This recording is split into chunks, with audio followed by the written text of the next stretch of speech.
Most teams think the problem is the tool, so they keep adding more tools.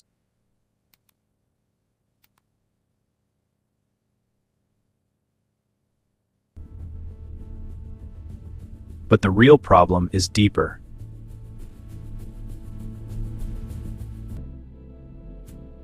A single weak step breaks the entire flow.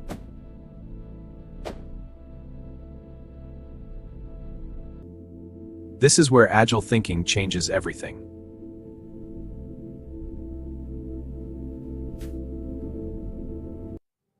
At Agile Yogi, we focus on building better systems,